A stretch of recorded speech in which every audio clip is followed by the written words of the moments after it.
सबसे पहले इस टाइटल को देखते हैं, मिसप्लेस्ड सीक्रेट्स। यहाँ सीक्रेट्स से मतलब है गोपनीय दस्तावेज। मिसप्लेस्ड का मतलब है किसी चीज़ को आपने उस जगह पे रख दिया जहाँ वो नहीं होनी चाहिए, उसको बोलते हैं मिसप्लेस कर देना। यानी कि जिस चीज़ की जो जगह है उसे आपने वहाँ से हटा के किसी और जगह रख दिया, इसका मतलब है आपने उसे मिसप्लेस कर दिया। तो अभी हाल ही में डोनाल्ड ट्रंप और मिस्टर जो बाइडेन के ऊपर इस तरह के आरोप सामने आए हैं कि इन्होंने क्या किया कि कुछ जो सीक्रेट दस्तावेज थे उन्हें मिसप्लेस किया। President Biden's legal troubles could be a setback. देखो पहले क्या हुआ था, डोनाल्ड ट्रंप के ऊपर ये आरोप लगाए गए थे और उनके खिलाफ जो है छापेमारी की गई, उनके खिलाफ जो है कार्रवाई की शुरुआत की गई। बाद में क्या देखा गया कि जो प्रेसिडेंट जो बाइडन है उनके संबंध में भी ये बात सामने आई कि इन्होंने भी कुछ गोपनीय दस्तावेजों को इधर उधर किया। तो president Biden's legal troubles could be a setback. Setback का मतलब है एक झटका लगना। Legal troubles could be a setback for case to prosecute Trump. Prosecute का मतलब होता है किसी पर अभियोग लगाना।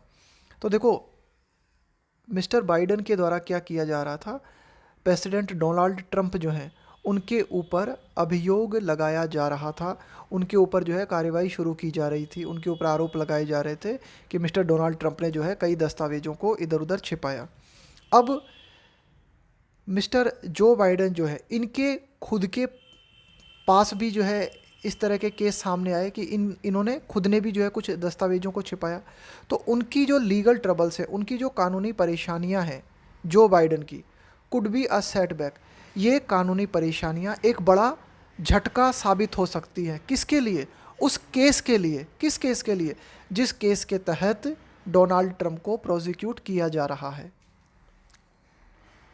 वैन हिज प्रेडिसेसर, प्रेडिसेसर का मतलब होता है पूर्ववर्ती, आपके पहले जो था। डोनाल्ड ट्रम्प्स होम इन मार अ लागो फ्लोरिडा वाज रेडेड। रेड का मतलब है छापा मारना। कि जो बाइडन के जो पूर्ववर्ती राष्ट्रपति हैं डोनाल्ड ट्रंप, उनका जो घर है फ्लोरिडा में, वहाँ पर छापा मारा गया। कब? लास्ट अगस्त, पिछले अगस्त। And a trove of thousands of government documents was discovered there। ट्रॉव, यहाँ ट्रॉव का मतलब है बहुत ज़्यादा मात्रा में चीज़ों का होना, है ना, उसको बोला जाएगा ट्रॉव, है ना, बहुत ज़्यादा मात्रा में चीज़ों का होना। A trove of thousands of government documents was discovered there. और जब वहाँ छापा मारा गया तो वहाँ बहुत ज़्यादा मात्रा में सरकारी दस्तावेज जो है वो प्राप्त किए गए, प्राप्त हुए। इंक्लूडिंग, उन दस्तावेजों में कौन कौन से दस्तावेज शामिल थे? Several hundreds of classified papers. देखो ये जो शब्द आया है क्लासिफाइड पेपर, क्लासिफाइड पेपर का मतलब होता है कुछ सीक्रेट डॉक्यूमेंट्स। तो ये भी पाए गए। लिटिल वुड यूएस प्रेसिडेंट जो बाइडन हैव इमेजिन्ड। देखो वुड हैव इमेजिन्ड, और यहाँ पे क्या आया है? लिटिल। लिटिल का मतलब होता है न के बराबर। तो जब ये छापेमारी हुई थी और डोनाल्ड ट्रंप का जो घर है वहाँ से कई गोपनीय दस्तावेज बरामद हुए थे, उस समय प्रेसिडेंट जो बाइडन ने ये इमेजिन भी नहीं किया होगा, ये सोचा भी नहीं होगा दैट कि he would find himself in a similar sticky situation. यहाँ पे स्टिकी का मतलब है difficult, sticky situation, difficult situation. तो उस समय जो बाइडन ने ये सोचा भी नहीं होगा कि वो भी आगे अपने आप को इसी तरह की डिफ़िकल्ट सिचुएशन में पाएंगे। कुल मिला के मिस्टर जो बाइडन जो है ना, वो भी अब इसी तरह की सिमिलर सिचुएशन में फंस गए हैं। उनके पास भी जो है कुछ सीक्रेट डॉक्यूमेंट्स जो हैं वे बरामद हुए हैं। मिस्टर बाइडन येट, फिर भी mister Biden and the White House have so far reacted calmly, है ना, कामली रिएक्शन देना का मतलब है बहुत ही शांतिपूर्ण तरीके से प्रतिक्रिया देना। To the discovery of classified documents. तो कुल मिला के ये जो भी क्लासिफाइड डॉक्यूमेंट्स यानी कि जो सीक्रेट दस्तावेज जो भी प्राप्त हुए हैं, इनके प्रति मिस्टर बाइडेन और वाइट हाउस की तरफ से जो प्रतिक्रिया दी गई है वो बहुत ही शांतिपूर्ण तरीके से दी गई है। By his to the discovery of classified documents by his own attorneys at several sites, है ना, कई जगह पे पाए गए ये documents, including the Penn Biden center for diplomacy and global engagement a think tank. Think tank क्या होता है, जैसे कोई इकाई बना दी गई है और इसको नाम दिया गया थिंक टैंक। तो ये थिंक टैंक क्या करता है, सोचने का काम करता है, योजना बनाने का काम करता है, नीतियाँ बनाने का काम करता है। तो एक सेंटर है, उसका नाम है Penn Biden center for diplomacy and global engagement. तो यहाँ पर भी, यहाँ से भी जो है कई डॉक्यूमेंट्स पाए गए ना, ये थिंक टैंक है वाशिंगटन में। And in the garage and several other rooms of his home in Wilmington, है ना, डेलावेयर। तो कुल मिला के डेलावेयर में, विल्मिंगटन में जो इनका घर है, वहाँ पर भी सेवरल अदर रूम्स है ना, कई अन्य जगहों पे और उनके गैराज में, तो हर जगह कुछ ये सीक्रेट डॉक्यूमेंट जो है प्राप्त हुए। There are of course critical differences between the cases.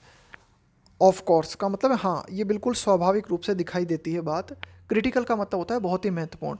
Critical differences between the cases, कि इन दोनों व्यक्तियों के केसेस में डिफरेंस है।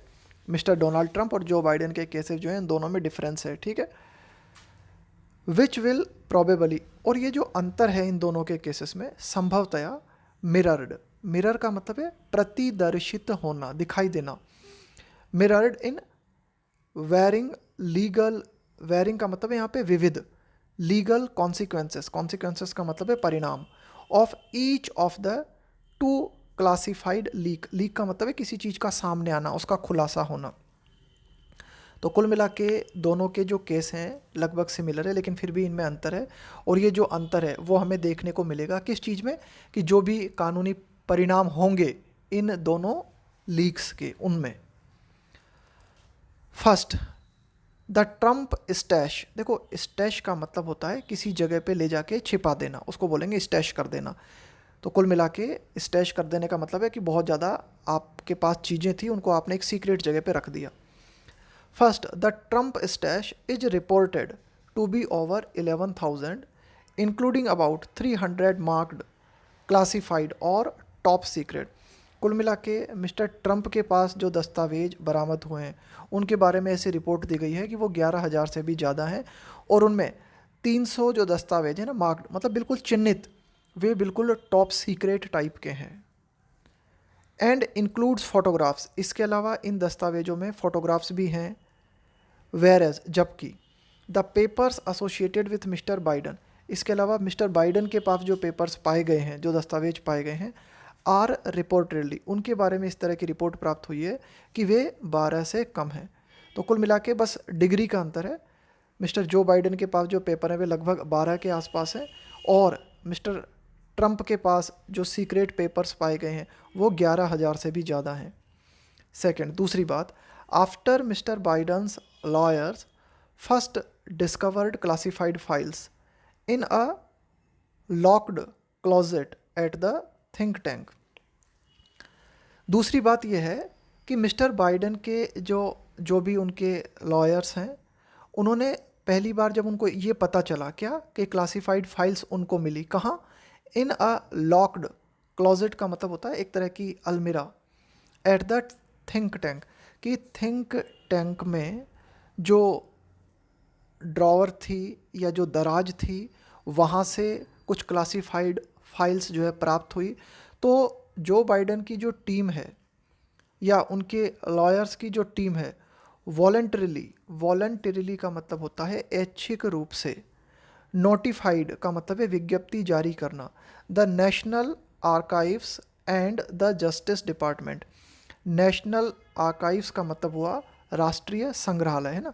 आर्काइव का मतलब है जहाँ पे दस्तावेजों को सुरक्षित रखा जाता है, जहाँ रिकॉर्ड्स को सुरक्षित रखा जाता है, एंड द जस्टिस डिपार्टमेंट।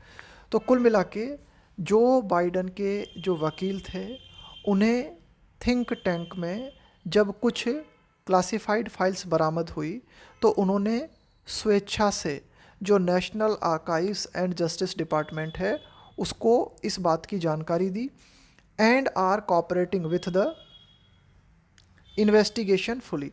और मिस्टर बाइडन जो है वो क्या कर रहे हैं, या फिर उनके वकील जो हैं वे जो भी जांच चल रही है उसमें पूरी तरीके से सहयोग कर रहे हैं। इन मिस्टर ट्रम्प्स केस, लेकिन मिस्टर ट्रम्प के केस में अगर हम बात करें, after the US national archives found classified records to be missing. Mr Trump के केस में जब अमेरिकी राष्ट्रीय जो आर्काइव्स है उसने ये पाया कि भाई कुछ क्लासिफाइड रिकॉर्ड्स जो हैं, कुछ जो सीक्रेट दस्तावेज जो हैं वे मिसिंग हैं, यानी कि वे मिल नहीं रहे, and requested that mister Trump return them. और जब ये जो नेशनल आर्काइव्स है इसने मिस्टर ट्रम्प से रिक्वेस्ट की कि भाई ये डॉक्यूमेंट्स अगर आपके पास हैं तो आप इन्हें रिटर्न कर दो, he failed to comply. Comply करने का मतलब होता है ओबे करना, मानना जो बात कही गई है। तो कुल मिला के नेशनल आर्काइव की तरफ से डॉक्यूमेंट्स लौटाने की जो बात डोनाल्ड ट्रंप से कही गई उसको ओबे नहीं किया मिस्टर ट्रंप ने। एंड हैंस, और इस प्रकार से the matter was handed over to the FBI, कि ये जो पूरा मामला था वो FBI को हैंड ओवर कर दिया गया। थर्ड, तीसरी बात जो इस मैटर से संबंधित है वो ये, वाइल जबकि both leaks are being investigated separately, कि ये जो दोनों लीक्स है ना, लीक का मतलब होता है किसी चीज़ का सामने आ जाना, उसका खुलासा हो जाना, तो ये जो दोनों लीक हुई हैं इनकी जो इन्वेस्टिगेशन की जा रही है वो सेपरेट तरीके से की जा रही है। The justice department is conducting a criminal inquiry into Mr Trump's handling of the documents. एक और हमें क्या देखने को मिल रहा है, जो जस्टिस डिपार्टमेंट है अमेरिका का वह क्रिमिनल इंक्वायरी कंडक्ट कर रहा है किसके खिलाफ, मिस्टर ट्रम्प के खिलाफ।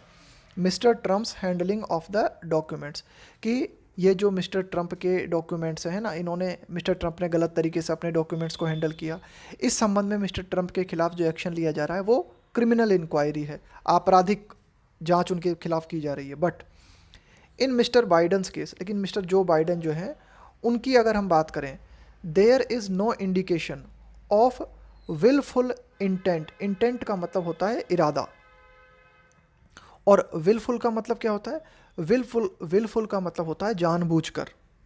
Wilful intents of her and he is protected by a rule that a sitting president can not be indicted. Indict का मतलब होता है किसी पे अभियोग लगाना, किसी पे आरोप लगाना।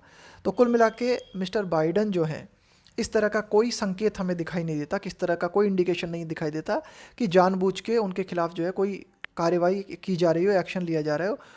और ही is protected, mister Joe Biden जो है ना वो एक तरीके से इस समय प्रोटेक्टेड हैं, सुरक्षित हैं एक नियम के कारण। अमेरिका का एक नियम है, वो रूल क्या कहता है, वो ये कहता है कि जो भी सिटिंग प्रेसिडेंट है, सिटिंग प्रेसिडेंट का मतलब है कि जो भी राष्ट्रपति अपने कार्यकाल में है उसके खिलाफ कोई अभियोग नहीं लगाया जा सकता। Not with standing these facts, कि इन तथ्यों के बावजूद इट इज़ क्लियर, ये बात बिल्कुल स्पष्ट है, दैट मिस्टर बाइडन्स और हिज टीम्स, कि मिस्टर जो बाइडन या फिर उनकी टीम जो है, mister बाइडन्स improper handling of classified material will cost him politically, कि चाहे मिस्टर बाइडन ने या फिर उनकी टीम ने गलत तरीके से जो भी क्लासिफाइड मटेरियल है उसको ठीक तरह से हैंडल नहीं किया, इसकी कीमत मिस्टर जो बाइडन को राजनीतिक रूप से चुकानी पड़ेगी।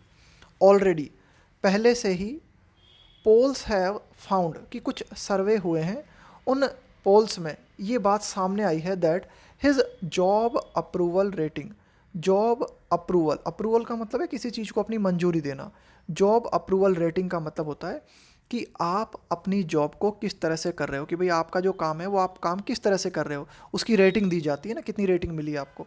तो मिस्टर जो बाइडन के काम करने की जो जॉब अप्रूवल रेटिंग है, विच इन्जॉयड, इन्जॉय का मतलब है इस बात का लाभ उठाना, विच इन्जॉयड अ बम्प का मतलब है इंक्रीज, बढ़ोतरी होना, towards the end of last year, कि पिछले साल के लास्ट की अगर हम बात करें ना, the end of last year, यानी कि पिछले साल की अगर हम बात करें तो इसके एंड में हमें ये देखने को मिला था कि मिस्टर जो बाइडन की जो जॉब अप्रूवल रेटिंग है उसमें बढ़ोतरी देखने को मिली थी, और ये जो जॉब अप्रूवल रेटिंग है अब हैज स्लम्प्ड बैक, स्लम्प का मतलब है कमी आ जाना, अब इसमें वापस जो है गिरावट आई है टू अराउंड 40%, यानी कि पहले जितनी थी ना ये अब उसकी 40% रह गई है job approval rating. The all time low of his presidency, mister Joe Biden का जो राष्ट्रपति काल है ना, उनकी जो प्रेसिडेंसी है उसमें ये सर्वाधिक आप कह सकते हो कि गिरावट है उनकी जॉब अप्रूवल रेटिंग में।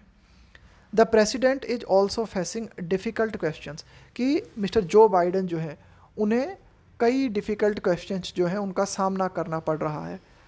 किस तरह की बातों पे? ऑन वाई, कि क्यों after the initial discovery, after the initial का मतलब है शुरुआत में, discovery of the classified papers on November 2nd, his team suppressed that information until well after the November 8 mid term election. कुल मिला के उनसे ये सवाल भी पूछे जा रहे हैं कि पहली बार जब 2 नवंबर को जो बाइडन के पास ये क्लासिफाइड पेपर्स जो है मिले, तो जो उनकी टीम है, सप्रेस का मतलब है दबाना उस चीज़ को, तो इस जानकारी को क्यों दबाया गया, इस इंफॉर्मेशन को क्यों दबाया गया, कब तक? Until well after the November 8 mid term election, कि नवंबर 8 को जो मिड टर्म इलेक्शन हुए, जो मध्यावधि चुनाव हुए, उस समय तक इस बात को क्यों दबाया गया उनकी टीम के द्वारा। सिमिलरली इसी प्रकार से हम क्या देखते हैं, Republicans led by house of representatives, देखो लेड बाय का मतलब होता है प्रतिनिधित्व करना, रिपब्लिकन्स इनका प्रतिनिधित्व किसके द्वारा किया जा रहा है? हाउस ऑफ रिप्रेजेंटेटिव्स के द्वारा। तो उसके जो स्पीकर हैं, देखो जो बाइडन जो हैं वो डेमोक्रेटिक पार्टी से हैं, और जो डोनाल्ड ट्रंप हैं वो रिपब्लिक पार्टी से है ना, वे रिपब्लिकन हैं। तो यहाँ पे जो रिपब्लिकन्स हैं उनके जो स्पीकर हैं Kevin McCarthy have called for a congressional investigation. Call for का मतलब होता है सार्वजनिक रूप से किसी चीज़ की डिमांड करना। तो कुल मिला के हाउस ऑफ रिप्रेजेंटेटिव्स के जो स्पीकर हैं केविन मैकार्थी, उनके द्वारा ये मांग की गई है क्या? Congressional investigation. अमेरिका की संसद को कहा जाता है कांग्रेस। कांग्रेशनल इन्वेस्टिगेशन का मतलब हुआ संसद के द्वारा जांच की जाए। मिस्टर केविन मैकार्थी ने कहा है कि जो बाइडन के खिलाफ संसदीय जांच की जाए। किस में की जाए जांच? Into the Biden classified leak, कि बाइडन से संबंधित ये जो गोपनीय दस्तावेजों का खुलासा हुआ है इसकी जांच जो है पूरी तरीके से कांग्रेस के द्वारा की जाए। द बैकलैश का मतलब होता है प्रतिक्रिया, नेगेटिव रिएक्शन, कुड हो सकता है, वेल बी अ सेटबैक का मतलब है एक करारा झटका, for the case to prosecute Mr Trump. तो देखो यहाँ तो मिस्टर जो बाइडन जो है वो क्या कर रहे हैं, उनका मिस्टर जो बाइडन जो है ना वो एक केस चला रहे हैं ना, वे जो है मिस्टर ट्रंप को प्रोसिक्यूट करना चाह रहे हैं, उनके ऊपर अभियोग लगाना चाह रहे हैं। तो ये जो पूरा की पूरा मामला है इसको झटका लग सकता है ना, इसके खिलाफ नेगेटिव प्रतिक्रिया देखने को मिल सकती है। यहाँ तो आप क्या कर रहे हो, जो बाइडन जो है वो क्या कर रहे हैं, मिस्टर ट्रंप को प्रोसिक्यूट कर रहे हैं, उनके ऊपर अभियोग लगा रहे हैं। किस बात के लिए? फॉर वॉयलेटिंग, वॉयलेट का मतलब होता है उल्लंघन करना। द एस्पियोनाज एक्ट, एस्पियोनाज का मतलब होता है जासूसी, है ना, जासूसी। तो जासूसी से जुड़ा हुआ जो कानून है उसका उल्लंघन करने के लिए मिस्टर जो बाइडन जो हैं वे डोनाल्ड ट्रंप को प्रोसिक्यूट करना चाह रहे हैं। लेकिन ये जो पूरा की पूरा केस है इसको नेगेटिव प्रतिक्रिया का सामना करना पड़ सकता है। ये जो पूरा की पूरा मामला चल रहा है डोनाल्ड ट्रंप के प्रति कार्रवाई करने का, ये कार्रवाई करने का जो पूरा की पूरा एक्शन है उसे तगड़ा झटका लग सकता है। इवन दो का मतलब होता है यद्यपि, हालांकि। He appears to have willfully taken the classified documents from their proper place of holding and then possibly obstructed justice when asked to return them। अब देखो डोनाल्ड ट्रंप के लिए कहा जा रहा है कि भले ही अपीयर्स, ऐसा प्रतीत होता है कि मिस्टर डोनाल्ड ट्रंप ने क्या किया, जानबूझकर गलत तरीके से जो भी सीक्रेट दस्तावेज थे उन्हें लिया। कहाँ से? From there proper place of holding. Proper place of holding का मतलब है वो उपयुक्त जगह है जहाँ इन डॉक्यूमेंट्स को रखा जाना चाहिए। तो उस प्रॉपर जगह से क्लासिफाइड डॉक्यूमेंट्स को निकाला गया और उन्हें किसी और जगह पे रखा गया, और इसके बाद में पॉसिबली, संभवतया, ऑब्स्ट्रक्टेड का मतलब होता है बाधा डालना। जब वहाँ का जो जस्टिस डिपार्टमेंट है उसके द्वारा जब जांच करने की कोशिश की गई या इंक्वायरी की गई तो उसको ऑब्स्ट्रक्ट किया गया, यानी कि जांच में बाधा डाली गई, ठीक है, इंक्वायरी में बाधा डाली गई। When asked to return them, यानी कि जब डोनाल्ड ट्रंप से इन डॉक्यूमेंट्स को जो है वापस मांगा गया तो उन्होंने जो है एक तरीके इस प्रक्रिया में जो है ना ऑब्स्ट्रक्शन पैदा किया, रुकावट डाली, बाधा डाली। तो भले ही ये बातें जो है सच हो सकती हैं, लेकिन इन सब बातों के बावजूद भी कुल मिला के ये जो पूरा की पूरा केस है डोनाल्ड ट्रंप को प्रोसिक्यूट करने का, इस केस को बहुत ही नेगेटिव रिएक्शन का सामना करना पड़ सकता है। इस केस को बहुत ही तगड़ा झटका या बहुत ही ज़बरदस्त सेटबैक लग सकता है।